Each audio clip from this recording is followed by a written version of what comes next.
यासिन राम जेठान साहब camera vice होके work class ready. Thank you.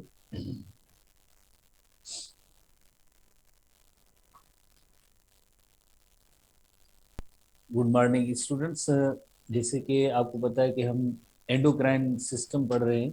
Endocrine system में हमने हाइपोथैलेमस को डिस्कस किया था। आज जैसे अनदर एंडोक्राइन ग्लैंड पे आते हैं, that is called as pituitary gland. Hypothalamus से नीचे ही होता है, ब्रेन के अंदर पार्ट है पिट्यूटरी ग्लैंड। पिट्यूटरी ग्लैंड, ठीक है। तो इसी तरह से पिट्यूटरी ग्लैंड की सीक्रेशन जैसे आपको पता है हाइपोथैलेमस से ही रिलीजिंग हार्मोन और इनहिबिटिंग हार्मोन की मदद से उसकी रेगुलेशन होती है। मीन्स रिलीजिंग हार्मोन जब हाइपोथैलेमस से रिलीज होंगे तो पिट्यूटरी ग्लैंड की सीक्रेशंस रिलीज होंगे। अगर हाइपोथैलेमस से इनहिबिटिंग हार्मोन रिलीज होंगे तो पिट्यूटरी ग्लैंड की सीक्रेशन इनहिबिट हो जाएंगी या स्टॉप हो जाएंगी। तो हम कहेंगे कि like pituitary gland is itself in control of hypothalamus। Otherwise previously इसको पिट्यूटरी ग्लैंड को मास्टर ग्लैंड कहते थे, अब मास्टर ग्लैंड नहीं कहते हैं। अब जो मास्टर कंट्रोल सेंटर है वो है hypothalamus. Master control centre of endocrine system is hypothalamus. वरना अदरवाइज जो प्रीवियसली प्रीवियसली ये लाइक पिट्यूटरी ग्लैंड को जो है मास्टर ग्लैंड तस्वर किया जाता था। बिकॉज क्यों तस्वर किया जाता? बिकॉज पिट्यूटरी ग्लैंड आगे और भी एंडोक्राइन ग्लैंड्स की सीक्रेशन को रेगुलेट करते थे। इस वजह से इसको एक टर्म दिया गया था कि ये मास्टर ग्लैंड है, ठीक है। तो इसी तरह से हाइपोथैलेमस और पिट्यूटरी ग्लैंड के दरमियान एक कनेक्शन है। जैसे हम कहेंगे कि हाइपोथैलेमस के साथ जो पिट्यूटरी ग्लैंड अटैच होता है, पिट्यूटरी ग्लैंड एक छोटी सी स्टाक के जरिए अटैच होता है और उस स्टाक के अंदर ब्लड वेसल्स भी होते हैं, नर्व फाइबर्स भी होते हैं। और उस स्टाक का जैसे खास नेम भी है, खास इनफंडिब्यूलम, सिंपली इनफंडिब्यूलम भी कहते हैं। अगर हम इसकी इलस्ट्रेशन इसकी देखें कि पोजीशन या लोकेशन, तो ये हाइपोथैलेमस आगे नेक्स्ट एक और इलस्ट्रेशन में आते हैं। तो ये जो एक छोटी सी स्टाक है जिसे हम कहेंगे पिट्यूटरी स्टाक कहते हैं, और ये जो है पिट्यूटरी ग्लैंड है। This gland is called pituitary gland. तो pituitary gland located just below the hypothalamus, hypothalamus से नीचे है, attach to hypothalamus by short stalk called infundibulum which is composed of blood vessels and fibers of the neurosecretory cell। जैसे हमने कल भी पढ़ा था, हाइपोथैलेमस के अंदर न्यूरोसिक्रीटरी सेल्स होते हैं। वो न्यूरोसिक्रीटरी सेल्स अपनी सीक्रीशंस किस लोब के अंदर देते हैं? Posterior lobe of pituitary gland, वहां पे आके स्टोर होते हैं। तो वहां पे जो जैसे ये इनफंडिब्यूलम है, ये एक्चुअली किसका बना हुआ है? ये इनफंडिब्यूलम इन्हीं न्यूरोसिक्रीटरी सेल्स के फाइबर का और ब्लड वेसल्स का ये इनफंडिब्यूलम बना हुआ है। So the fibres pituitary gland is divided into three lobes, anterior, posterior and medial lobe.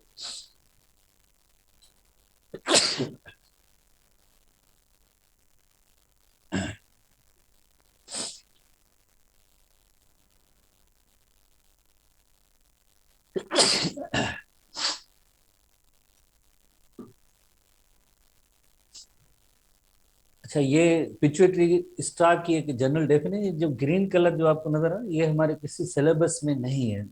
तो जो रेफरेंस बुक है वो ये कहते हैं कि पिट्यूटरी स्टाक को एक इनफंडिब्यूलम स्टाक, इनफंडिब्यूलर स्टाक भी कहते हैं इसे, फेंडरसन फनिल भी कहते हैं, और सिंपली इसे इनफंडिब्यूलम भी कहते हैं।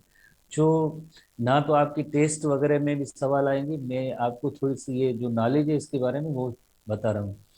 कनेक्शन है between hypothalamus and posterior lobe. जैसे हम हमारे बुक में जैसे लिखा हुआ है हाइपोथैलेमस और पिट्यूटरी ग्लैंड, बट जो रेफरेंस बुक कहते हैं बिल्कुल कि ये पोस्टीरियर लोब्स के साथ कनेक्टेड है। क्योंकि जैसे आप देखिए ना कि इनफंडिबुलम किसका बना हुआ, टेक्स्ट बुक में भी थोड़ी सी पॉइंट पड़ी है, blood vessel and fibres of the neurosecretory cell. Neurosecretory cell के फाइबर्स किस लोब में जाते हैं? Posterior lobe of pituitary gland. तो यहाँ पे जो डेफिनेशन है कि connection between hypothalamus and posterior pituitary gland, hypothalamus and posterior pituitary gland. और आगे एक मेडिकल कंडीशंस भी होती हैं, जैसे डैमेज अगर हो जाए इस पिट्यूटरी स्टाक को, इनफंडिब्यूलम को डैमेज हो जाता है ना, अगर डैमेज हो जाए किसी रीजन की वजह से, तो कौन से हार्मोन रिलीज नहीं होंगे? जाहिर है दो हार्मोन है। कौन से? एक एडीएच और दूसरा ऑक्सीटोसिन हार्मोन। जो न्यूरो सीक्रेटरी सेल की जो सीक्रेशन होती है, ये दो हार्मोन है। तो damage to pituitary stalk blocks the release of ADH, anti diuretic hormone. और इस तरह से फिर आगे ये जो है कंडीशंस डेवलप होती हैं। तो कहने की बात है कि ये लाइक ये थोड़ी सी एक रेफरेंस बुक की पॉइंट है, इनको याद करने की कोई ज़रूरत नहीं है। जस्ट एक थोड़ी सी और रिफाइंड डेफिनेशन है कि hypothalamus posterior lobe of pituitary gland से जो अटैच होता है, किसके जरिए? एक लाइक नर्व फाइबर्स हैं प्लस में ब्लड वेसल्स हैं, वो आपस में मिलकर इनफंडीब्यूलम बनाते हैं, इनफंडीब्यूलम बनाते हैं। ठीक है, पिट्यूटरी स्टाक भी सिंपली इसे कहते हैं। हम बड़ी तस्वीर पे आते हैं इसकी।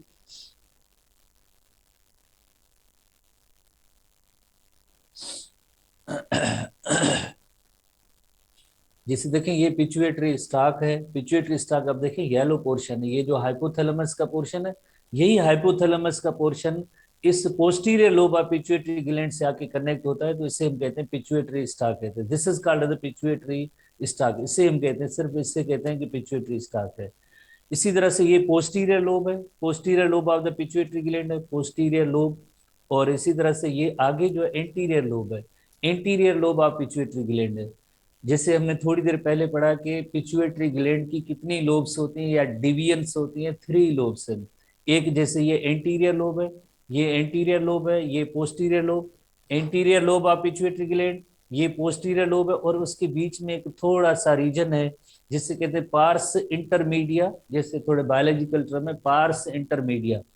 इंटरमीडिया की मीनिंग होती है intermediate, intermediate refers to median, middle. Intermediate refers to median और मिडिल। जो इसके बारे में डिस्क्रिप्शन ये है कि ये बाउंड्री है between the anterior and posterior lobe of the pituitary gland. ये ह्यूमन फीटल लाइफ जब एम्ब्रियोनिक डेवलपमेंट हो रही होती है, तो उस वक्त ये जो थोड़ा सा वेल डेवलप्ड स्ट्रक्चर होती है, कौन सी? ये पार्स, पार्स इंटरमीडिया, जिसे median lobe of pituitary gland कहते हैं। ये उस वक्त फीटल लाइफ में या एम्ब्रियोनिक डेवलपमेंट में ये वेल डेवलप्ड होती है। फिर जब एडल्टहुड की तरफ आते हैं तो उसके बाद ये बहुत ही रिड्यूस हो जाती है, इवन जो है एब्सेंट हो जाती है। ठीक है, फीटल लाइफ में ये थोड़ी सी वेल डेवलप्ड होती है। और उसके बाद इसमें एमएसएच हार्मोन प्रोड्यूस होता है, मेलेनोसाइट स्टिमुलेटिंग हार्मोन, जो मेलानिन पिगमेंट प्रोड्यूस करते हैं। जो स्किन की जो पिगमेंट होती है, जस्ट स्किन तो एक लेयर है, स्किन एक लेयर है, बट उसके अंदर जो कलर है या पिगमेंट है वो मेलेनोसाइट्स प्रोड्यूस करते हैं। और मेलेनोसाइट्स को स्टिमुलेट करने वाला हार्मोन जो होता है वो मेलेनोसाइट स्टिमुलेटिंग हार्मोन है। हम आएंगे आगे डिस्कस करते हैं। मीडियन लोब को अलग से डिस्कस करते हैं, हमारे बुक में भी डिस्क्रिप्शन है। तो सिंपली यहाँ पे ये है कि लाइक फीटल लाइफ के अंदर या एम्ब्रियोनिक लाइफ के अंदर ये स्ट्रक्चर वेल डेवलप्ड होती है, और उस वक्त ये एमएसएच हार्मोन प्रोड्यूस करता है। एमएसएच हार्मोन जो है यकीनन मेलानिन पिगमेंट प्रोड्यूस करेगा, स्किन का कलर। और उसके बाद जैसे एडल्ट लाइफ होगी तो उस वक्त ये जो है बहुत ही रिड्यूस हो जाता है या खत्म हो जाता है। तो मेडिकल टर्मिनोलॉजी में इसे कहते हैं पार्स इंटरमीडिया, और सिंपली हम कहेंगे median lobe of pituitary gland या intermediate lobe of pituitary gland कहेंगे। इसी तरह से जो anterior lobe of pituitary gland है उसके भी जैसे अल्टरनेटिव नेम है, एसटीबी में भी नेम है adeno hypophysis. Adeno hypophysis STB Sindh text book board के अंदर इसका अल्टरनेटिव टर्म भी मौजूद है। जैसे पिट्यूटरी ग्लैंड के लिए हाइपोफाइसिस, और anterior lobe of pituitary gland के लिए एडिनो हाइपोफाइसिस भी कहते हैं। और posterior lobe of pituitary gland के लिए न्यूरो हाइपोफाइसिस कहते हैं। Posterior lobe of pituitary gland के लिए neuro hypophysis, anterior lobe of pituitary gland के लिए एडिनो हाइपोफाइसिस। अल्टरनेटिव टर्म्स याद करना जरूरी है, आप याद करेंगे। Pituitary gland is called the hypophysis, anterior lobe of pituitary gland is called as adenohypophysis, posterior lobe of pituitary gland is called as neurohypophysis। क्योंकि न्यूरोसिक्रेटरी सेल्स आके posterior lobe of pituitary gland में आते हैं, तो इस वजह से हम इसे कहते हैं न्यूरोहाइपोफाइसिस। 8-10 मरतबा मैंने भी यहाँ पे रिपीट किया है, थोड़ा सा आप अपने टेक्स्ट बुक में भी देखें और इन टर्म्स को आप याद करें, अल्टरनेटिव टर्म्स हैं। थोड़ी सी मेडिकल टर्मिनोलॉजी, पार्स डिस्टलिस भी कहते हैं, याद करने की जरूरत नहीं, टेस्ट का क्वेश्चन वगैरह, पार्स डिस्टलिस कहते हैं। और इसे कहते हैं pars nervosa. Nervosa refers to neuron nerves, क्योंकि यहाँ पे हाइपोथैलेमस से न्यूरो सिक्रीटरी सेल्स होंगे, उनके एग्जान आके posterior lobe of pituitary gland में आके अपनी सिक्रीशंस को स्टोर करते हैं। Just posterior lobe of pituitary gland itself खुद से कोई हार्मोन नहीं प्रोड्यूस करता। हार्मोन तो actually neuro secretory cells of hypothalamus के होते हैं, उनके साइटोन में प्रोड्यूस होते हैं। देन एक्सान टर्मिनल होते हैं, वहां पे ये स्टोर होते हैं, और उसके बाद ये स्टोर कहाँ होंगे, posterior lobe of pituitary, then वहां से रिलीज होंगे। तो बहरहाल इसका एक नेम है pars nervosa, pars distalis, pars intermedia. ये अल्टरनेट मेडिकल टर्मिनोलॉजी याद करने की जरूरत नहीं है, यहाँ पे जस्ट आपको बताना है कि लाइक इस तरह के मेडिकल टर्म्स होते हैं। तो ये जो लोब है मीडियन लोब कहलाती है। मीडियन लोब जो फीटल लाइफ में वेल डेवलप्ड होती है, एम्ब्रियोनिक स्टेज में वेल डेवलप्ड होती है, आगे जो है नहीं होगी। और ये पिट्यूटरी स्टाक एक्चुअली है क्या, पिट्यूटरी स्टाक जिसे हम कनेक्शन कहते हैं हाइपोथैलेमस और पिट्यूटरी ग्लैंड के दरमियान, बट एक्चुअली ये posterior lobe of pituitary gland के दरमियान कनेक्शन है। इसके अंदर एक तो नर्व फाइबर्स हैं और ब्लड वेसल्स हैं, उनका जो है ये स्टाक की कंपोजिशन है। इसी तरह से जैसे आप देख रहे हैं कि ये जो नर्व फाइबर्स हैं posterior lobe of pituitary gland में और ब्लड वेसल्स हैं, तो इस तरह से जो है न्यूरो हाइपोफाइसिस बनता है। Anterior lobe that is adeno hypophysis, adeno hypophysis, और ये हाइपोथैलेमस है। ठीक है, तो होपफुली आपने इनका कनेक्शन नोट कर लिया होगा कि पिट्यूटरी ग्लैंड की किस जगह पे इसकी लोकेशन है, कितनी लोब्स हैं, हाइपोथैलेमस और पिट्यूटरी ग्लैंड के दरमियान जो कनेक्शन है उसे क्या कहते हैं। ठीक है, ये की टर्म्स है। उसके बाद हम नेक्स्ट एक और इलस्ट्रेशन में आते हैं, एक और इलस्ट्रेशन में आते हैं। जैसे जनरली और मोस्टली जैसे हम कहते हैं कि दो लोब्स हैं, एक anterior lobe of pituitary gland है और दूसरी है posterior lobe of pituitary gland. Anterior lobe of pituitary gland जो होती है जिसे हम एडिनो हाइपोफाइसिस भी कहते हैं, तो इसमें हाइपोथैलेमस से हार्मोन रिलीज होते हैं, जो रिलीजिंग फैक्टर होते हैं, जो आगे जाके means hormone anterior lobe of pituitary gland को स्टिमुलेट करेंगे, ये हार्मोन अपने प्रोड्यूस करें। ठीक है, इसी तरह से जो जैसे यहाँ पे लाइक जो ये एडिनो हाइपोफाइसिस यानी एंटीरियर पिट्यूटरी ग्लैंड है, हाइपोथैलेमस से यानी जो सिग्नल और इम्पल्स आएंगे रिलीजिंग फैक्टर, और देन जो है anterior lobe of pituitary gland, खुद anterior lobe of pituitary gland उसके अपने जैसे एंडोक्राइन सेल्स हैं, वो एंटीरियर लोब खुद से जो है हार्मोन प्रोड्यूस करेगी। जैसे ये एंडोक्राइन सेल है, ये एंडोक्राइन सेल है, ये हार्मोन प्रोड्यूस करेगी। एंटीरियर लोब, पोस्टीरियर नहीं करती है। एंटीरियर लोब के अंदर ऐसे एंडोक्राइन सेल्स हैं जो हार्मोन प्रोड्यूस करेंगे, देन ये हार्मोन जो ब्लड स्ट्रीम में दाखिल होंगे। इसकी कंपेरेटिवली आप देखें posterior lobe of pituitary gland, इसके अंदर कोई भी हार्मोन सीक्रेटिंग सेल नहीं है। Anterior lobe of pituitary gland के अंदर हार्मोन सीक्रेटिंग सेल्स हैं, ये अपने खुद से हार्मोन प्रोड्यूस करते हैं। पोस्टीरियर लोब के अंदर कोई भी हार्मोन सीक्रेटिंग सेल नहीं है। इनकी एक्चुअली हार्मोन्स आपको पता है, यहाँ पे जो न्यूरो सीक्रेटरी सेल्स होते हैं, न्यूरो सीक्रेटरी सेल्स हैं, उनके साइटोन में ये प्रोड्यूस होते हैं, देन वेजिकल की सूरत में पैकेजिंग होके आके means posterior lobe of pituitary gland के अंदर स्टोर होते हैं, देन ब्लड स्ट्रीम में दाखिल होते हैं। अब दोनों इलस्ट्रेशंस को कंपेयर करें तो आपको अंदाजा हो जाएगा कि like interior lobe of pituitary gland के अंदर एंडोक्राइन सेल्स मौजूद हैं, posterior lobe of pituitary gland के अंदर इटसेल्फ कोई भी एंडोक्राइन सेल नहीं है जो हार्मोन प्रोड्यूस करे।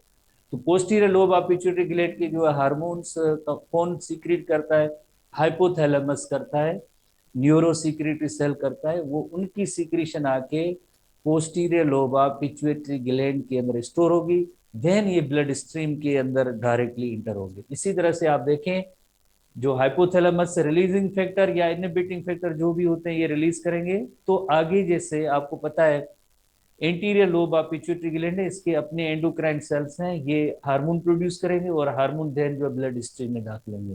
होपफुली आपने इन दोनों की मैकेनिज्म एंटीरियर लोब और पोस्टीरियर लोब की पढ़ी होगी, समझी होगी कि ये क्या होती है। ठीक है, तो ये थोड़े से आइडियाज आपके पास क्लियर होने चाहिए कि पोस्टीरियर लोब के पास कोई भी खुद से कोई एंडोक्राइन सेल नहीं है, एंटीरियर लोब में मौजूद है। ठीक है, उसके बाद हम नेक्स्ट आते हैं आगे।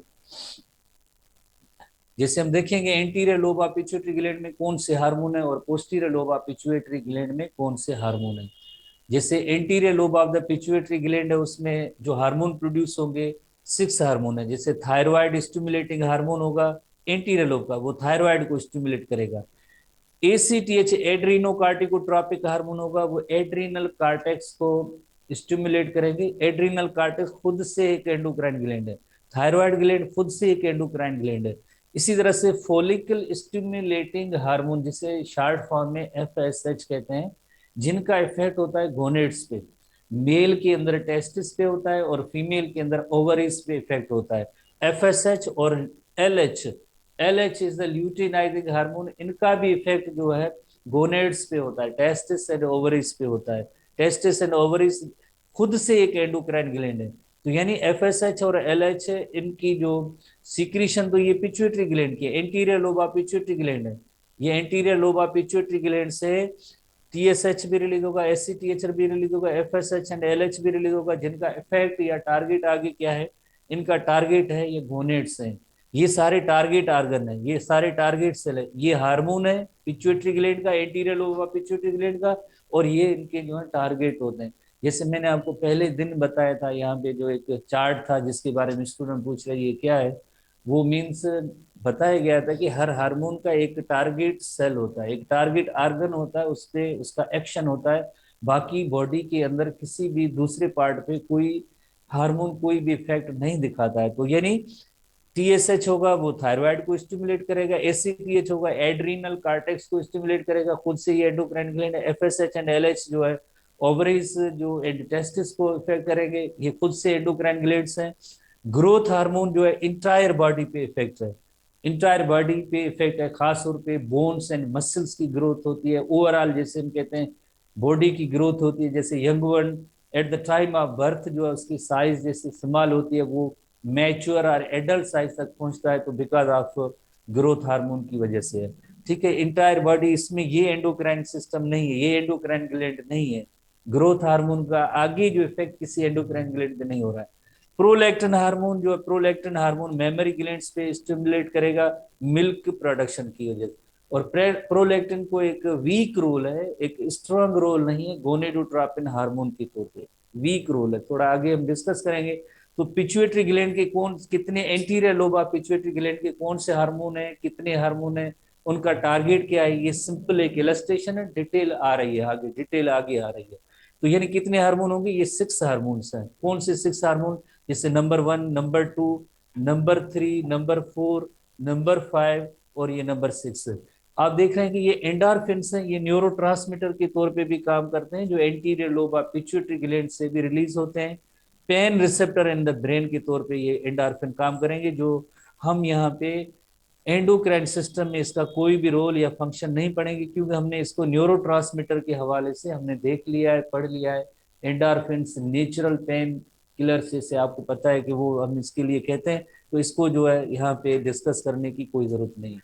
तो देखें कि सबसे पहले न्यूरो सिक्रेटरी सेल जो कहाँ पे, हाइपोथैलेमस में, उनमें से रिलीजिंग हार्मोन जब प्रोड्यूस होगा तो anterior lobe of pituitary gland के जो सेल्स होते हैं, ये सेल्स हैं anterior lobe of endocrine cells of anterior pituitary gland. Neuro secretory cell hypothalamus के हैं, ये हाइपोथैलेमस का पार्ट है, यहाँ से रिलीजिंग हार्मोन प्रोड्यूस होंगे। जब रिलीजिंग हार्मोन प्रोड्यूस होंगे तो उसके इफेक्ट में endocrine cells of anterior pituitary gland जो होंगे वो आगे अपने 6 हार्मोन प्रोड्यूस करेंगे, जिनके ये टारगेट्स हैं, जिनके ये आगे टारगेट है। ठीक है, होपफुली यही सेम जो पिछली इलस्ट्रेशन में हमने पढ़ा था वही सेम है। हाइपोथैलेमस, वहां से रिलीजिंग हार्मोन कहाँ जाएंगे, एंटीरियर लोबा पिट्यूटरी ग्लैंड के एंडोक्राइन सेल्स को स्टिमुलेट करेंगे, ताकि ये अपने जो है अपने हार्मोन प्रोड्यूस करें, जिनकी तादाद होती है 6 एंटीरियर लोबा पिट्यूटरी ग्लैंड। इसी तरह से posterior lobe of pituitary gland है, posterior lobe of pituitary gland hypothalamus में न्यूरो सिक्रेटरी सेल्स हैं। न्यूरो सिक्रेटरी सेल्स उनकी जो एक्सन है, जो posterior lobe of pituitary gland के अंदर है, ये हार्मोन यहाँ पे स्टोर होते हैं। जब जरूरत पड़ती है तो ये हार्मोन यहाँ पे ब्लड स्ट्रीम में दाखिल होते हैं। जब ब्लड स्ट्रीम में दाखिल होते हैं तो उसके बाद आपको पता है कि 2 ही हार्मोन है, एक ऑक्सीटोसिन है, दूसरा एडीएच है। ऑक्सीटोसिन का इफेक्ट जो है यूटेरिन मसल और मेमोरी ग्लैंड्स पे होता है, और एडीएच का इफेक्ट जो है किडनी पे होता है, रीअब्जॉर्प्शन ऑफ वाटर करते हैं, इनका रोल होता है। ठीक है, तो ये पोस्टीरियर लोब है। ये सेम इलस्ट्रेशन थोड़ी देर पहले हमने देखी थी कि एंटीरियर लोब और पोस्टीरियर लोब किस तरह से काम करते हैं, ठीक है। एंटीरियर लोब में अपने एंडोक्राइन सेल्स हैं जो आगे 6 हार्मोन प्रोड्यूस करेंगे। पोस्टीरियर लोब के अंदर कोई इसका अपना हार्मोन नहीं होगा, हाइपोथैलेमस के हार्मोन होंगे आगे पोस्टीरियर लोब के अंदर स्टोर होते हैं। 2 हार्मोन होंगे, ऑक्सीटोसिन और एडीएच। तो ये हुई एंटीरियर पोस्टीरियर लोब। और जो मीडियन और इंटरमीडिएट लोब है, तो आपको पता है कि उसमें यहाँ पे एक ही टर्म आप नोट करेंगे, मीडिया लोब के अंदर मेलेनोसाइट स्टिमुलेटिंग हार्मोन या एमएसएच से रिलीज होता है मेलानिन। आगे इसका जो टारगेट होगा मेलेनोसाइट्स होंगे, मेलेनोसाइट्स होंगे। और मेलेनोसाइट्स क्या करते हैं, मेलानिन पिगमेंट को रिलीज कराते हैं। मेलानिन पिगमेंट जो स्किन की पिगमेंट होती है, स्किन हर इंसान के अंदर स्किन का कलर जो अलग होता है, ये मेलानिन की सीक्रेशन की वजह से। मेलानिन पिगमेंट आगे डिस्कस करते हैं। तो सिंपली आपको ये बताना था कि ये पिट्यूटरी ग्लैंड है, इसमें सबसे ज्यादा हार्मोन प्रोड्यूस होते हैं। 6 hormone anterior lobe pituitary gland में प्रोड्यूस होते हैं, 2 हार्मोन्स जो पोस्टीरियर लोबा पिट्यूटरी ग्लैंड में, और 1 हार्मोन जो है मीडियन लोबा पिट्यूटरी ग्लैंड जो एमएसएच उस हार्मोन का नेम है। और आगे उसका टारगेट क्या होगा, टारगेट होगा मेलेनोसाइट्स होंगे स्किन के अंदर, जो क्या करेंगे melanocytes, melanocyte melanin pigment produce करेंगे। मेलानिन हार्मोन नहीं है, मेलानिन पिगमेंट है, जिसकी वजह से स्किन का कलर आता है। होपफुली आपने ये 9 हार्मोन्स के जैसे नेम्स आपको याद होने चाहिए। अब हम हर एक हार्मोन का इफेक्ट पढ़ेंगे, फंक्शन पढ़ेंगे कि उनका रोल या फंक्शन बॉडी के अंदर क्या है। ये 9 जो हार्मोन्स हैं इनका बॉडी में क्या रोल है, ठीक है। हम आते हैं नेक्स्ट। सबसे पहले एंटीरियर लोबा पिट्यूटरी ग्लैंड की तरफ आते हैं। Anterior lobe pituitary gland also called as एडिनोहाइपोफाइसिस।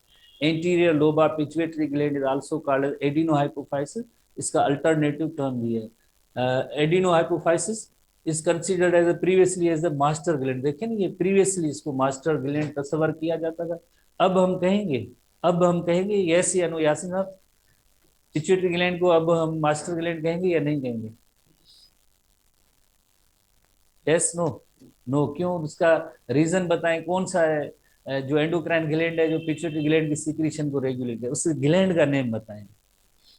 Pituitary gland किस, hypothalamus, exactly you are right, correct.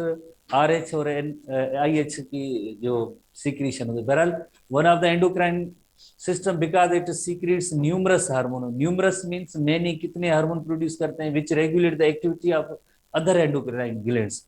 जैसे 6 हार्मोन कौन से, जैसे थायराइड स्टिमुलेटिंग हार्मोन, ये थायराइड ग्लैंड को जैसे रेगुलेट करता है। एसीटीएच एड्रीनल ग्लैंड को, एड्रीनल ग्लैंड की सीक्रेशन को रेगुलेट करता है। इसी तरह से एफएसएच और एलएच ये टेस्टिस एंड ओवरीज को, टेस्टिस ओवरीज को रेगुलेट करती हैं। इसी तरह से एलटीएच ल्यूटोट्रॉपिक हार्मोन, और जिसे प्रोलैक्टिन हार्मोन कहते हैं। प्रोलैक्टिन हार्मोन इनका टारगेट जो है जनरली मेमोरी ग्लैंड्स होते हैं। और वीक रोल है गोनेडोट्रोपिन, गोनेडोट्रोपिन के तौर पे भी काम करता है, जिसका फंक्शन हम आगे पढ़ेंगे। वीक गोनेडोट्रोपिन है, prolactin is a weak gonadotropin. और ग्रोथ हार्मोन का जो टारगेट होगा इंटायर बॉडी, थोड़ी देर पहले हमने पढ़ा है, इंटायर बॉडी, बॉडी की जो ग्रोथ होती है वो बिकॉज ऑफ इस ग्रोथ हार्मोन की वजह से। तो anterior lobe of pituitary gland के ये जो 6 हार्मोन्स हैं, टीएसएच थायराइड स्टिमुलेटिंग हार्मोन, यकीनन थायराइड ग्लैंड जो खुद से एक एंडोक्राइन ग्लैंड है उसकी सीक्रेशन को रेगुलेट करेगा। जब तक टीएसएच रिलीज नहीं होगा तो थायराइड अपने काम नहीं करेगा। इसी तरह से ACTH adrenocorticotropic hormone, adrenal cortex, adrenal gland की जो कार्टेक्स रीजन है उसको स्टिमुलेट करेगा। बिकॉज कार्टेक्स अलग होता है, मेड्यूला अलग एंडोक्राइन ग्लैंड है, तो एड्रीनल ग्लैंड की कार्टेक्स पोर्शन को। FSH and LH testis and ovaries की सीक्रेशन को रेगुलेट करते हैं। टेस्टिस भी एंडोक्राइन ग्लैंड्स हैं, ओवरीज भी एंडोक्राइन ग्लैंड है। इसी तरह से एलटीएच ल्यूटियोट्रॉपिक हार्मोन, जिससे प्रोलैक्टिन हार्मोन भी कहते हैं, अल्टरनेटिव टर्म जो ल्यूटियोट्रॉपिक है, जो मेमोरी ग्लैंड्स को मिल्क प्रोडक्शन के लिए स्टिमुलेट करता है, और इसका एक वीक गोनेडोट्रोपिन के तौर पे भी इसका रोल है।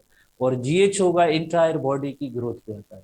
तो हमने इन 6 हार्मोन को अगेन एक और फर्दर जैसे टॉपिक है, हर एक हार्मोन की सीक्रेशन इफेक्ट, डेफिशिएंसी या ओवर प्रोडक्शन, ये हम देखेंगे। बिकॉज हार्मोन की नॉर्मल सीक्रेशन जरूरी है, नॉर्मल सीक्रेशन होगी तो नॉर्मल बॉडी के फंक्शन होंगे। अगर हार्मोन की कम प्रोडक्शन होगी, लो होगी, तब भी डिसऑर्डर है।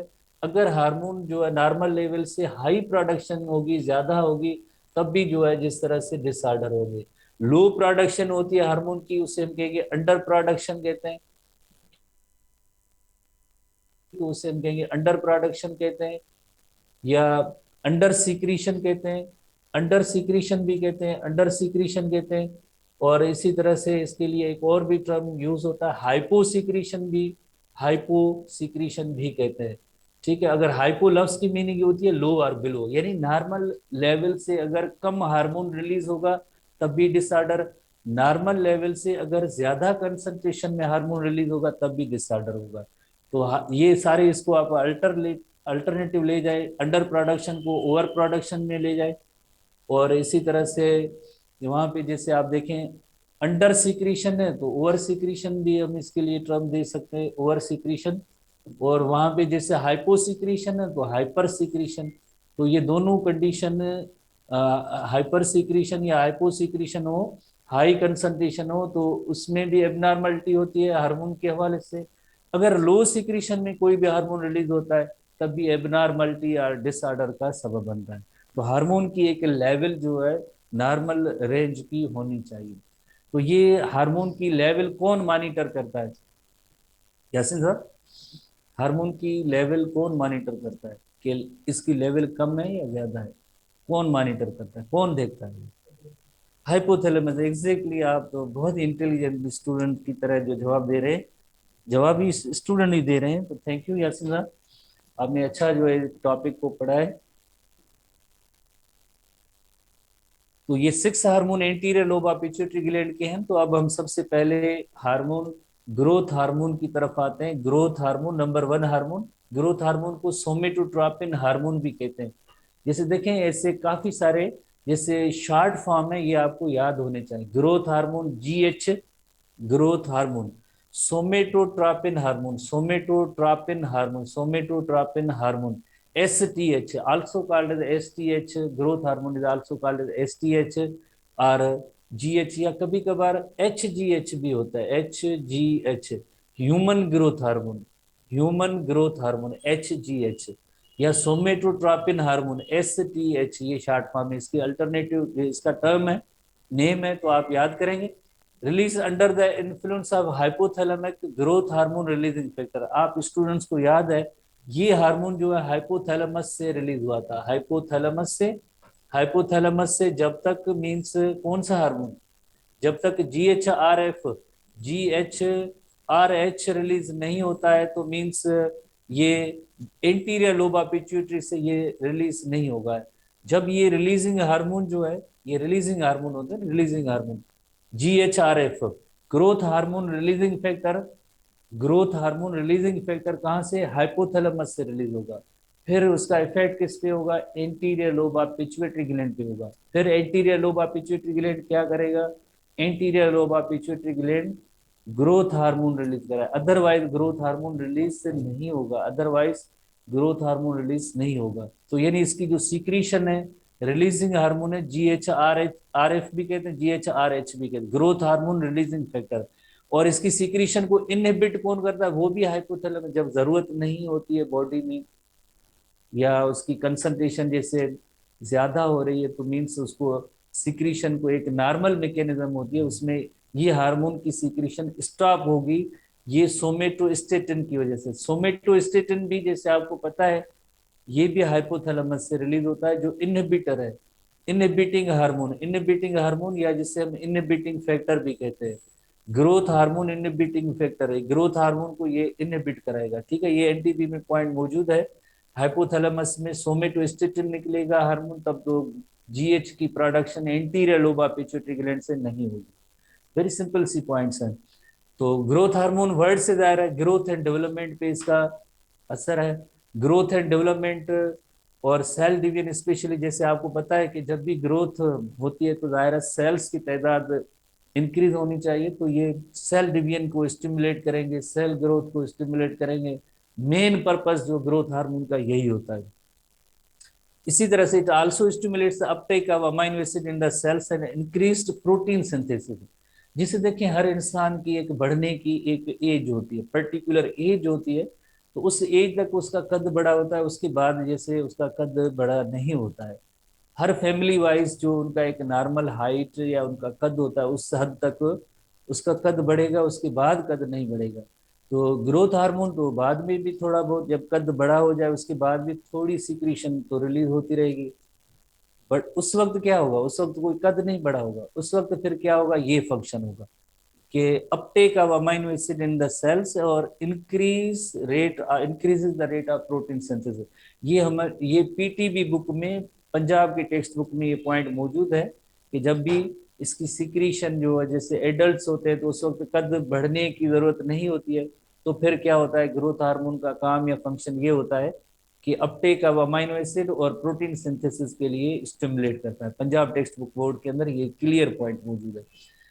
अच्छा, ग्रोथ हार्मोन थोड़ी सी एडिशनल पॉइंट है जो जिसका टेस्ट या हमारे सिलेबस से कोई रिलेशनशिप नहीं है। Synthesis and secreted by anterior pituitary cells called somatotrophs. Anterior lobe pituitary gland के अंदर तो 6 हार्मोन प्रोड्यूस होते हैं। ग्रोथ हार्मोन को प्रोड्यूस करने वाले सोमेटोट्रॉफ्स होते हैं, और 1 to 2 milligram of the hormone each day जो है ये प्रोड्यूस होती रहेगी। थोड़ी सी एडिशनल पॉइंट है, टेस्ट से इसका कोई रिलेशनशिप वगैरह नहीं है, टेस्ट का और आपकी बुक्स में ये पॉइंट नहीं है। बहरहाल, अब हम आते हैं ग्रोथ हार्मोन के हवाले से नेक्स्ट जो है कि ग्रोथ हार्मोन किस तरह से इफेक्ट करती है। ग्रोथ हार्मोन जब रिलीज होगा तो ये जो एडिपोज टिश्यूज हैं, एडिपोज अपटेक का फैट जो है उसको कम कर देंगे, और इसी तरह से बोन की जो साइज जो स्मॉल होती है वो बोन की साइज बढ़ाएंगे, और मसल्स की भी ग्रोथ कराएंगे। ये मसल्स हैं, तो ये बोन बोन की साइज जैसे इंक्रीज हो रही है, मसल्स हैं, ये सब ऐसे होंगे तो यकीनन जो है एक कोई भी पर्सन है जिसका कद छोटा होता है तो देन उसका कद जो बड़ा होता है तो इस तरह से होता है। मसल्स की भी ग्रोथ है, बोन्स की भी ग्रोथ है, तो इस तरह से ग्रोथ हार्मोन का एक्शन होता है। कोई जरूरत नहीं है आपको याद करने की, समझने की। अब इससे रिलेटेड डिसऑर्डर है, हम वहीं पे आते हैं कि जैसे एक डिसऑर्डर से जैसे आपने पढ़े कि जब हार्मोन की जब नॉर्मल रेंज और लेवल उससे अगर कम सिक्रीशन होगी तब भी डिसऑर्डर, ज्यादा सिक्रीशन होगी तब भी डिसऑर्डर होगा। तो इसी तरह से ग्रोथ हार्मोन रिलेटेड डिसऑर्डर है जब ग्रोथ हार्मोन बच्चों में कम मिकदार में रिलीज होगा ड्यूरिंग चाइल्डहुड, जो उनकी बढ़ने की एज है। जैसे आपको पता है हर इंसान की एक बढ़ने की एज तकरीबन 18 से 21 साल तक उसका कद बड़ा हो सकता है। जितना भी कद बड़ा हो इतनी उम्र में उसका कद बड़ा होता है। तो उस पीरियड के दौरान अगर जीएच की मिकदार कम रिलीज हो तो उस पर्सन का कद नॉर्मल, बाकी फैमिली मेंबर्स होंगे तो उनका कद बढ़ रहा होता है। बट जिसके अंदर जो ग्रोथ हार्मोन की सीक्रेशन कम रिलीज होती है तो उसके बाद उसका जो कद जो है नहीं बढ़ता है। इस कंडीशन को हम कहते हैं dwarfism. This condition is called as dwarfism. Deficiency की मीनिंग होती है अंडर प्रोडक्शन। डेफिशिएंसी की मीनिंग है अंडर प्रोडक्शन। कम रिलीज हो, क्या रिलीज हो, ग्रोथ हार्मोन, तो उससे क्या होगा, डवार्फिज्म होगी। In which development of much are more slow and individual as short stature. Stature की मीनिंग है ओवरऑल जो बॉडी की जो शेप होती है, कद होता है, कद छोटा होगा। बाकी ब्रेन से लेकर बॉडी पार्ट्स सब नॉर्मल होंगे, उसमें कोई भी चेंज नहीं होगी, कोई भी इफेक्ट नहीं हुआ, नॉर्मल फंक्शन होंगे, सिर्फ और सिर्फ कद बड़ा नहीं होता है। However the body parts stay in proportion.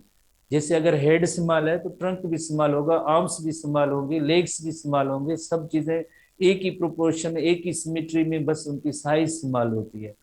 And brain development and IQ are unaffected, यानी उसको ना तो ब्रेन डेवलपमेंट के ऊपर कोई इफेक्ट होगा, ना आईक्यू लेवल पे वेरी इंटेलिजेंट होंगे, सब कुछ होगा, बट सिर्फ कद छोटा होता है। तो ये पर्सन जैसे इलस्ट्रेशन है, ये डवार्फ पर्सन है। और दूसरी इससे रिलेटेड एक डिसऑर्डर होती है, वो जेनेटिक डिसऑर्डर होता है। कुछ ऐसे सोसाइटी में लोग होते हैं जिनमें एक जेनेटिक डिसऑर्डर होता है, बाई बर्थ होता है।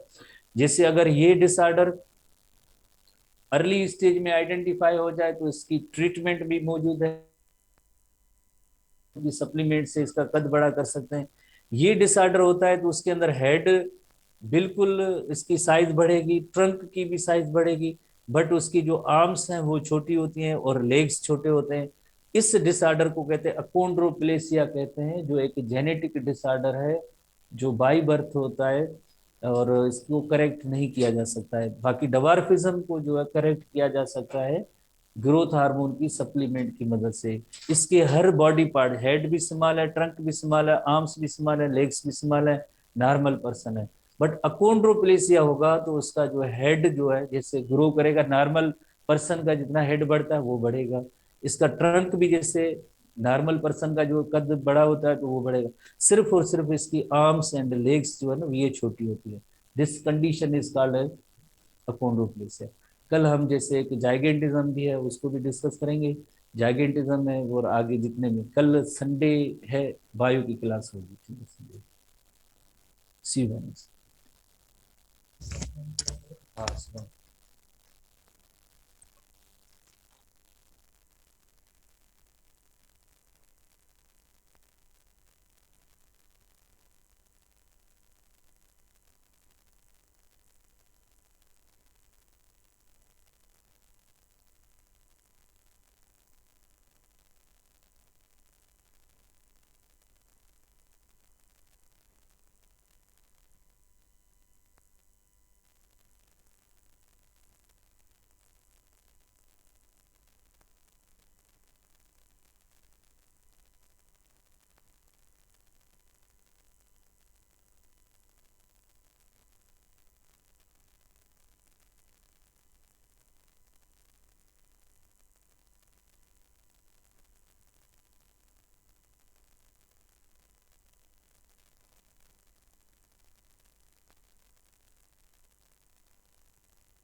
बिस्मिल्लाहिर्रहमानिर्रहीम।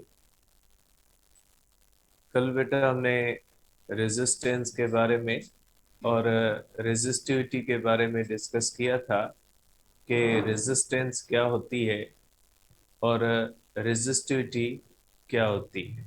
ठीक है, तो उसके बारे में हमने ये बात डिस्कस की थी कि रेजिस्टेंस का मकसद होता है opposition to the flow of electrons, कि जब इलेक्ट्रॉन्स कंडक्टर के अंदर मूव करते हैं तो उनकी अपोजिशन जो उसको आती है उसको रेजिस्टेंस कहा जाता है। और रेजिस्टेंस किन फैक्टर्स पे डिपेंड करती है वो भी डिस्कस किया था हमने। उसके अंदर हमने ये देखा था कि लेंथ पे डिपेंड करती है, एरिया पे डिपेंड करती है, टेम्परेचर पे डिपेंड करती है। और जो कंडक्टर्स होते हैं उनकी रेजिस्टेंस बढ़ती है with the rise of temperature, क्योंकि टेम्परेचर बढ़ने से एटम्स और मॉलिक्यूल्स की कुलियन बढ़ती है विद द ड्रिफ्टिंग इलेक्ट्रॉन्स। नतीजा ये निकलता है कि उसमें रेजिस्टेंस बढ़ जाती है। लेकिन जो सेमीकंडक्टर होता है उसकी रेजिस्टेंस कम होती है with the rise of temperature. अब सेमीकंडक्टर्स की क्यों होती है ये हमारे पास सेमी कंडक्टर्स हम पढ़ेंगे चैप्टर 16 के अंदर। तो वहाँ पे हम डिस्कस करेंगे कि इसका रीज़न क्या है, क्योंकि सेमी कंडक्टर्स का मैकेनिज्म अलग होता है। वो मैकेनिज्म अभी आपका पढ़ा हुआ नहीं है कि सेमी कंडक्टर्स के अंदर करंट किस तरह से फ्लो करता है, तो वो आपका पढ़ा हुआ नहीं है। इसलिए सिंपली आप इस बात को माइंड में रखिएगा कि सेमी कंडक्टर्स वगैरह या इलेक्ट्रोलाइट्स मुख्तलिफ चीज़ें हैं, उनकी रेजिस्टेंस कम होती है with the rise of temperature. आज हम डिस्कस करते हैं बेटा कि रेजिस्टेंस और टेम्परेचर का आपस में क्या रिलेशन होता है, जिसको हम टेम्परेचर कोएफिशिएंट भी कहते हैं बेटा। देखें, टेम्परेचर डिपेंडेंस ऑफ रेजिस्टेंस बेटा।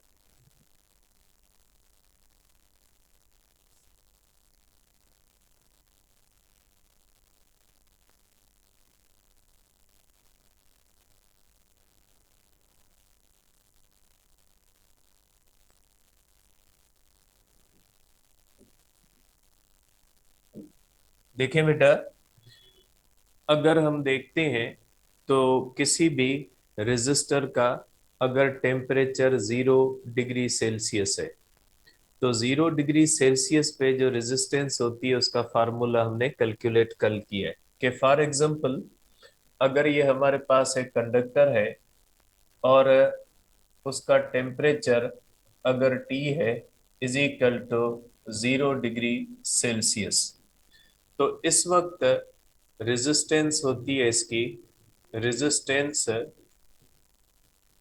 Eight 0 degree Celsius. इसको हम कहते हैं बेटा आर नॉट।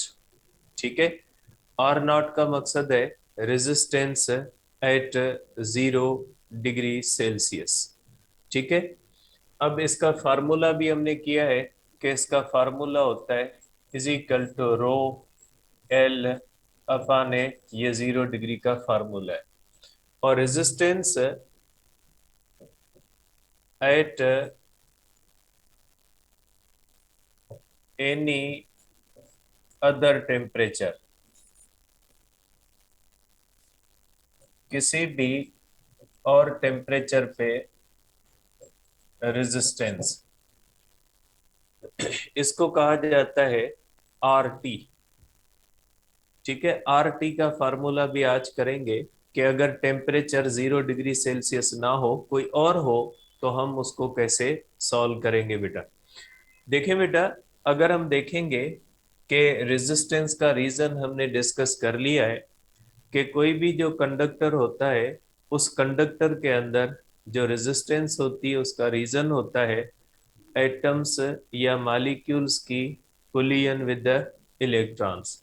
जो एटम्स और मॉलिक्यूल्स कोलाइड करते हैं ड्रिफ्टिंग इलेक्ट्रॉन्स के साथ, तो उसकी वजह से उन इलेक्ट्रॉन्स की वेलोसिटी और काइनेटिक एनर्जी कम हो जाती है, डिस्ट्रॉय हो जाती है। नतीजा ये निकलता है कि करंट जो होता है वो कम हो जाता है, क्योंकि करंट जो होता है वो डायरेक्टली प्रोपोर्शनल होता है ड्रिफ्ट वेलोसिटी के।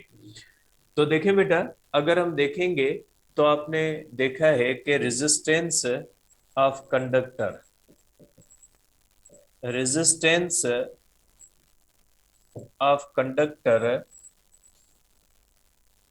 increases with the rise of temperature बेटा, increases with the rise of temperature। ठीक है बेटा, टेम्परेचर के बढ़ने से बढ़ती है, because collisions of drifting electrons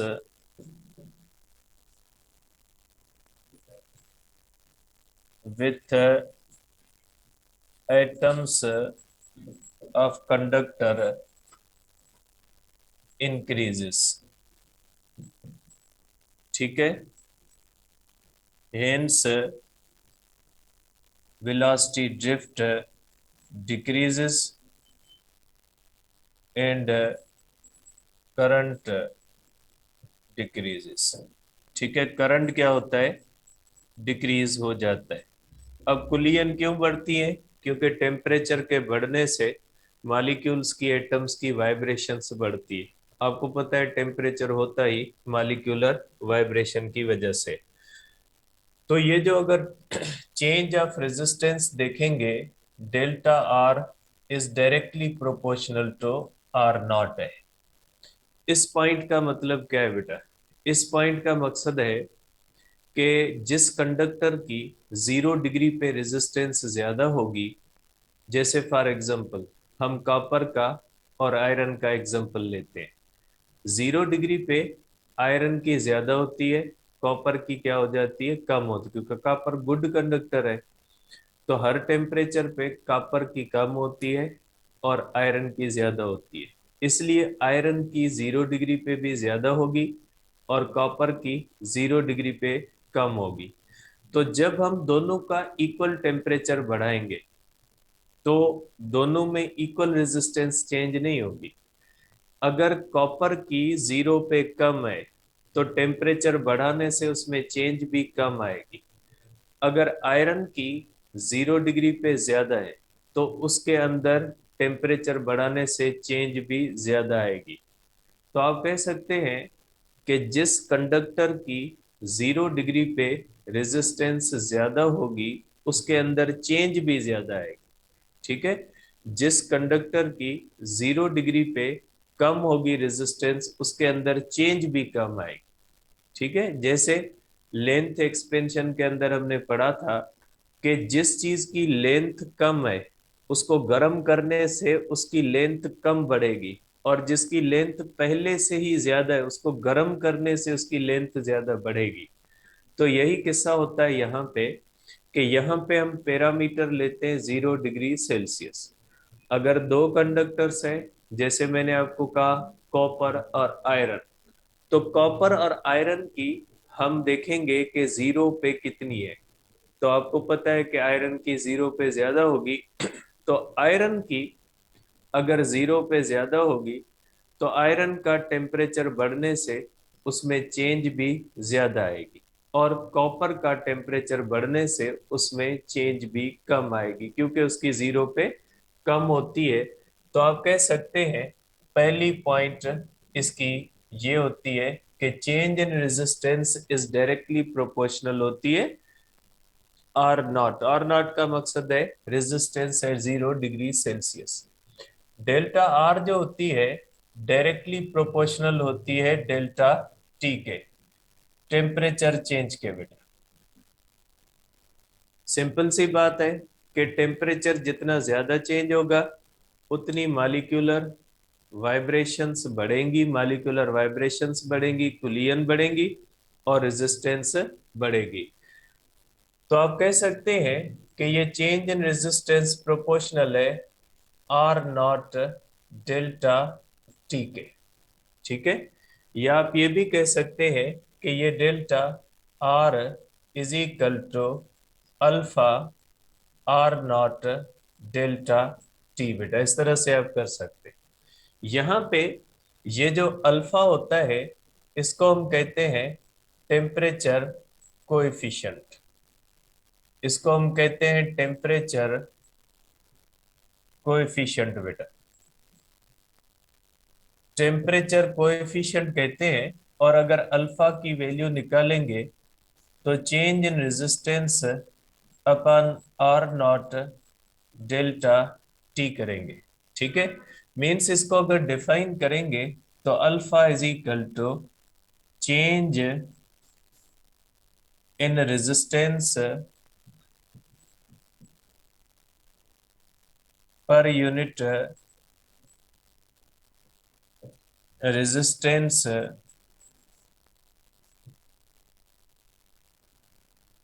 resistance at 0 degree Celsius degree per degree rise of temperature, per degree rise of temperature, ये है इसकी डेफिनेशन। ठीक है। या अल्फा को आप इस तरह भी कर सकते हैं, delta R upon R nought into delta T. इसको हम कहते हैं fractional change, change per unit original, इसको हम कहते हैं फ्रैक्शनल चेंज, इसको हम फ्रैक्शनल चेंज भी कहते हैं, फ्रैक्शनल चेंज इन रेजिस्टेंस बेटा। ठीक है। तो इस हिसाब से आप इसको डिफाइन इस तरह भी कर सकते हैं कि alpha is equal to fractional fractional change in resistance, change in resistance per degree rise of temperature.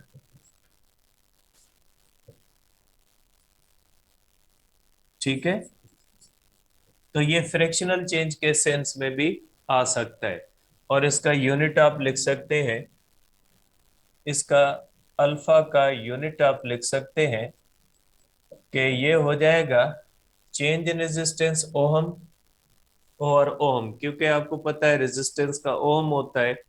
ठीक है, ओहम अपान ओहम चला जाएगा और इसका हो जाएगा पर केल्विन या पर डिग्री सेल्सियस, दोनों आप कह सकते हैं, क्योंकि डेल्टा टी है और आपको पता है कि चेंज इन टेम्परेचर जितनी केल्विन के अंदर आती है उतनी ही सेल्सियस के अंदर आती है, इसलिए आप पर केल्विन और पर डिग्री सेल्सियस दोनों यहाँ पे रख सकते हैं। तो ये हुआ अल्फा। अब ये जो अल्फा होता है इसको आप आगे भी फार्मूले को ले जा सकते हैं बेटा, कि ये हमारे पास हो जाएगा कि alpha alpha is equal to delta R upon R not delta T. अब डेल्टा आर का आपको पता है बेटा कि डेल्टा आर का मकसद है change in resistance is equal to R T minus R not. ठीक है बेटा, अब देखिए इसको आप इस तरह से भी लिख सकते हैं, is equal to R T minus R not upon R not delta T बेटा। बाय क्रॉस मल्टीप्लीकेशन आप इसको इस तरह भी लिख सकते हैं। ठीक है, delta T is equal to, ये आप बेटा इसको इस तरह भी लिख सकते हैं। अगर आप इसको इस तरह लिखें तो भी लिख सकते हैं, इज इक्वल टू, ये साइड पे आएगा बेटा पॉजिटिव हो जाएगा, प्लस अल्फा और नॉट डेल्टा टी बेटा। ये फार्मूला इस्तेमाल किया जाता है बेटा किसी भी रेजिस्टर की रेजिस्टेंस को फाइंड करने के लिए एट एनी अदर टेम्परेचर। आप इसको कह सकते हैं कि resistance resistance of resistor at any other temperature, किसी भी और टेम्परेचर के लिए आप ये फार्मूला इस्तेमाल कर सकते हैं। इस फार्मूले को आप इस तरह भी लिख सकते हैं बेटा कि R T is equal to R not one plus alpha delta T. इस तरह भी आप इसको लिख सकते हैं बेटा।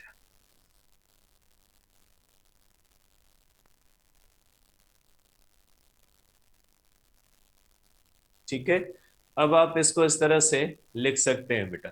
ठीक है, आप इसको रेजिस्टिविटी सेंस में भी लिख सकते हैं कि rho T is equal to rho not one plus alpha delta T. इस तरह भी आप इसको लिख सकते हैं। मीन्स ये आपको रेजिस्टिविटी बताएगा एट एनी अदर टेम्परेचर, क्योंकि आपके पास जो आपके बुक में वैल्यू दी गई है वो रेजिस्टिविटी की जो दी गई है वो 0 डिग्री पे दी गई है। और आपको पता है रेजिस्टिविटी डिपेंड करती है नेचर ऑफ द मटेरियल पे और आल्सो डिपेंड करती है टेम्परेचर पे, क्योंकि रेजिस्टिविटी के अंदर लेंथ और एरिया फिक्स होती है, क्योंकि उसका वॉल्यूम 1 मीटर क्यूब होना चाहिए, तो इसलिए उसके अंदर लेंथ और एरिया जो होते हैं वो फिक्स होते हैं।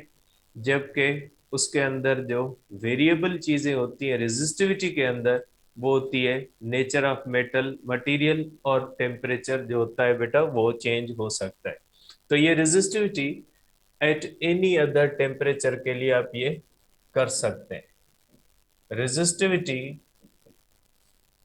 एट एनी अदर टेम्परेचर, किसी और टेम्परेचर पे रेजिस्टिविटी इसी फार्मूले से आती है बेटा। अब एक बहुत ही इंपॉर्टेंट बात है बेटा कि ये जो अल्फा होता है, ये जो alpha can be positive as well as negative बेटा। अल्फा पॉजिटिव भी हो सकता है negative, depending upon delta R. ठीक है, डेल्टा आर की बुनियाद पे ये हो सकता है बेटा। डेल्टा आर अगर पॉजिटिव है, जैसे आपको पता है कि delta R is positive for conductors when temperature is increased. Temperature जब बढ़ाते हैं तो डेल्टा आर जो होता है पॉजिटिव होता है, क्योंकि उनकी रेजिस्टेंस बढ़ती है। क्योंकि बेटा एट एनी अदर टेम्परेचर उनकी रेजिस्टेंस ज्यादा होती है as compare to R not. क्योंकि बेटा कंडक्टर की रेजिस्टेंस बढ़ती है तो किसी और टेम्परेचर पे रेजिस्टेंस ज्यादा होगी। ठीक है, इसलिए हम कहेंगे कि डेल्टा आर पॉजिटिव होगा कंडक्टर के लिए। तो इस तरह से अल्फा जो होगा ये पॉजिटिव होगा फॉर कंडक्टर्स। ठीक है, मेटेलिक कंडक्टर्स भले आप कर लें। मेटेलिक कंडक्टर के लिए पॉजिटिव होता है। डेल्टा आर निगेटिव होता है सेमी कंडक्टर्स के लिए। Delta R is negative for semi conductors, क्योंकि सेमी कंडक्टर्स की टेम्परेचर बढ़ने से रेजिस्टेंस कम होती है। When temperature is increased. ठीक है, तो इसके लिए आप कह सकते हैं क्योंकि उसकी आर टी लेस देन होती है आर नॉट, देयर फोर आप कह सकते हैं is equal to negative for semiconductors. आपके बुक के अंदर वैल्यूज लिखी हुई है, आप देख सकते हैं। अल्फा पॉजिटिव और निगेटिव हो सकता है, जबकि मोस्टली रेजिस्टिविटी और रेजिस्टेंस जो होते हैं वो पॉजिटिव ही रहते हैं या जीरो हो सकते हैं। रेजिस्टिविटी या रेजिस्टेंस जीरो जब होगी तो ऐसी फिनोमिना को सुपर कंडक्टिविटी कहा।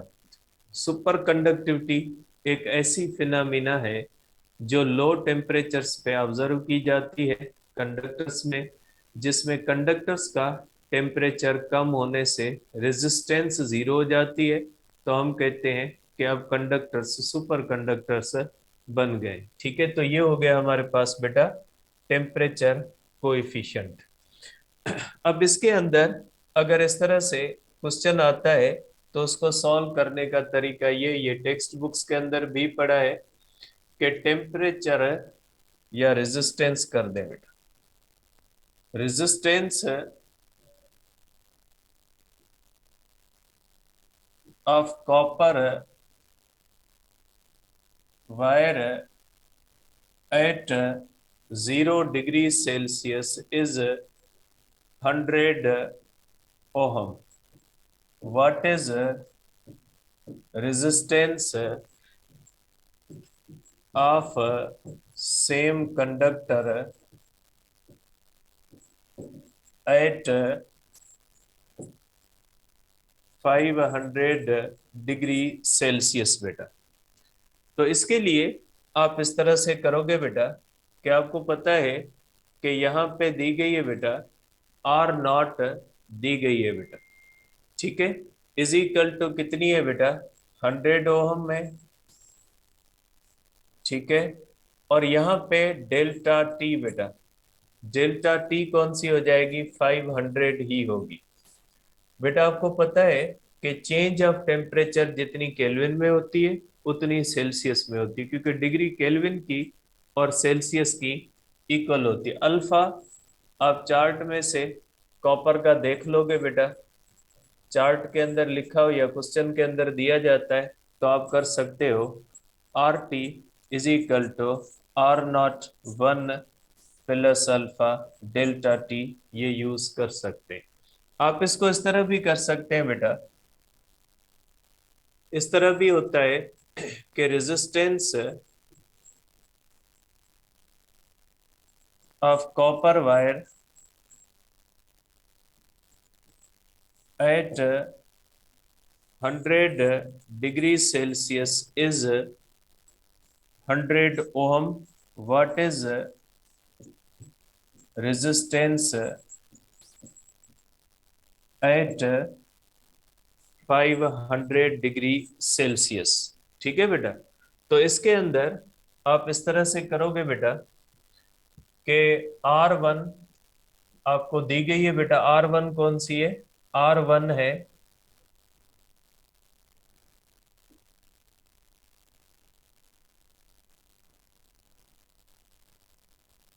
100 ओहम है बेटा। ठीक है। अब R है हमारे पास बेटा 100 ओहम। अब देखें यहां पे डेल्टा टी कैसे निकालो बेटा। यहां पे डेल्टा टी 500 और 100 के दरमियान नहीं निकालोगे, क्योंकि दोनों की रेजिस्टेंस कंपेयर हमेशा जीरो से होती है। तो यहाँ पे delta T one is equal to 100, क्योंकि चेंज हमेशा जीरो से निकलती है बेटा इसके अंदर, क्योंकि रेजिस्टेंस को कंपेयर हमेशा किससे किया जाता है? जीरो से बेटा।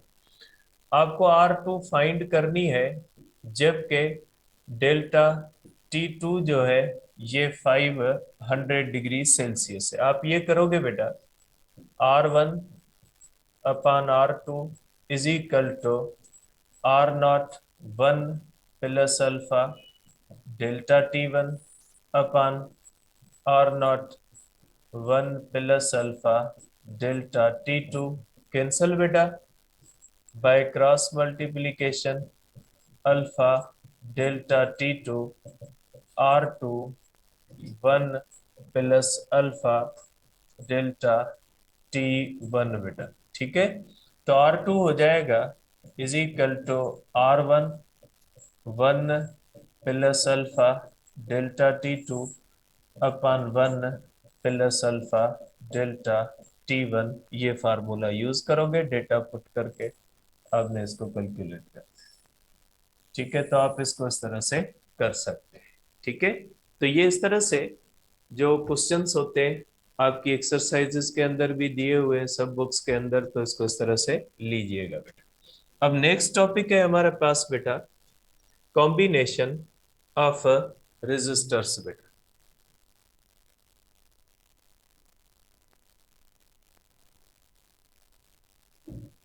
कॉम्बिनेशन ऑफ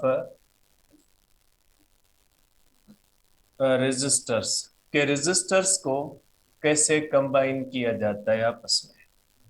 जिस तरह से बेटा आपको पता है कि रेजिस्टर्स कैपेसिटर्स की कॉम्बिनेशन हमने पढ़ी थी, तो कैपेसिटर की कॉम्बिनेशन के अंदर हमने ये पढ़ा था कि कैपेसिटर्स को इसलिए कंबाइन करते हैं क्योंकि हमें कहीं पे कैपेसिटेंस कम करनी होती है, कहीं पे बढ़ानी होती है, और रिक्वायर्ड जो हमें कैपेसिटेंस चाहिए वो लेनी होती है। तो इसी तरह से रेजिस्टर का काम ये होता है करंट को कंट्रोल करना। तो रेजिस्टर जो होता है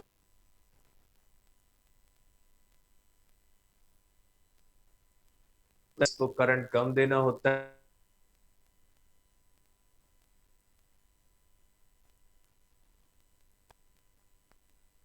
ये इस्तेमाल करते हैं। ठीक है। तो इसलिए हम इनकी कॉम्बिनेशंस करते हैं बेटा। तो सिंबल्स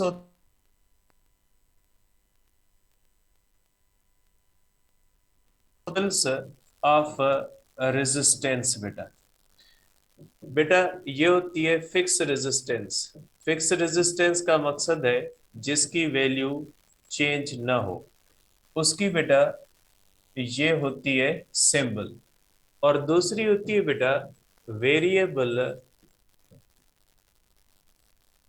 रेजिस्टेंस बेटा। वेरिएबल रेजिस्टेंस जैसे रियोस्टेट होते हैं बेटा, रियोस्टेट जो होती है ये वेरिएबल रेजिस्टेंस की सिंबल होती है बेटा। ठीक है। अब बेटा सर्किट्स जो होते हैं वो कैसे बनते हैं। अगर हम रेजिस्टर्स को कंबाइन करते हैं तो सर्किट्स बनते हैं बेटा। अगर हमारे पास बेटा we have if we have three resistors, then we can form four circuits। ठीक है, आप कह सकते हैं कि नंबर ऑफ रेजिस्टेंस अगर आपके पास 3 है, नंबर ऑफ रेजिस्टेंस अगर आपके पास है n इज इक्वल टू 3, तो नंबर ऑफ सर्किट्स बेटा is equal to n plus 1 is equal to 4। ये फार्मूला होता है बेटा। जैसे फॉर एग्जांपल अगर हमारे पास 3 रेजिस्टर्स हैं बेटा, उनकी पहली कॉम्बिनेशन ये हो सकती है बेटा, ये कॉम्बिनेशन R1 R2 R3, ये हो जाएगी बेटा सीरीज कॉम्बिनेशन में कर सकते हैं। उन्हीं 3 रेजिस्टर्स को आप इस तरह भी कर सकते हैं बेटा, आप इस तरह से भी तीनों रेजिस्टर्स को कर सकते हैं बेटा। R1 है, R2 है, R3 है बेटा। उन रेजिस्टर्स को ऐसे भी आप कर सकते हैं बेटा, थर्ड कॉम्बिनेशन के अंदर इस तरह से R1 है, R2 है और R3, इस तरह भी आप कर सकते हैं। या आप ये भी कर सकते हैं फोर्थ कॉम्बिनेशन बेटा। तो आप इस तरह से अगर आपके पास 3 रेजिस्टर्स हैं तो 4 डिफरेंट कॉम्बिनेशंस बना सकते हैं। ठीक है, 3 रेजिस्टर से आप 4 कॉम्बिनेशंस बना सकते हैं। अब हम पहले करते हैं बेटा series combination.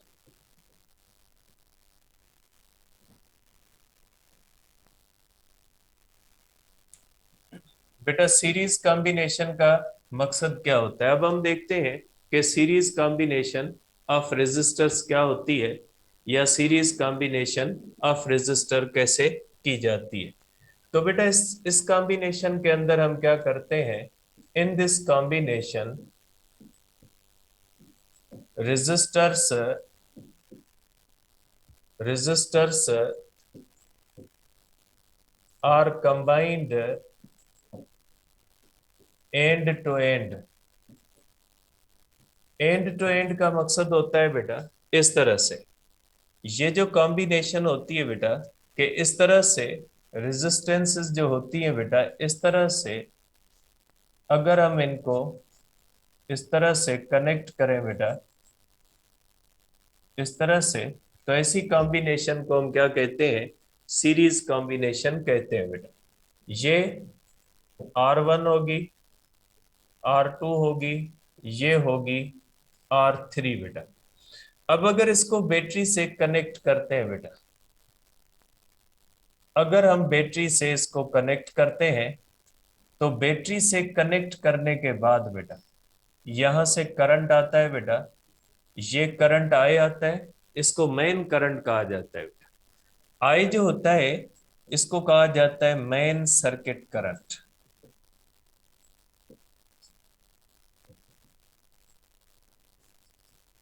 Main circuit current कहा जाता है बेटा। ठीक है, यहां से करंट आता है, ये करंट सेम करंट बेटा वही सेम आई से भी गुजरता है, वही सेम आई से भी गुजरता है, और वही सेम आई से गुजरता है। तो इस कॉम्बिनेशन की पहली बात ये होती है कि जब हम रेजिस्टर्स को सीरीज में कंबाइन करके बैटरी से कनेक्ट करते हैं, तो बैटरी जब करंट भेजती है तो उसके अंदर क्या होता है, करंट को एक ही रास्ता मिलता है। सेम करंट को रेजिस्टर 1 से गुजरना पड़ता है, सेम रेजिस्टर को करंट 2 से गुजरना पड़ता है, सेम करंट को रेजिस्टर 3 से गुजरना पड़ता है। सिंगल पाथ होता है बेटा, सिंगल path is available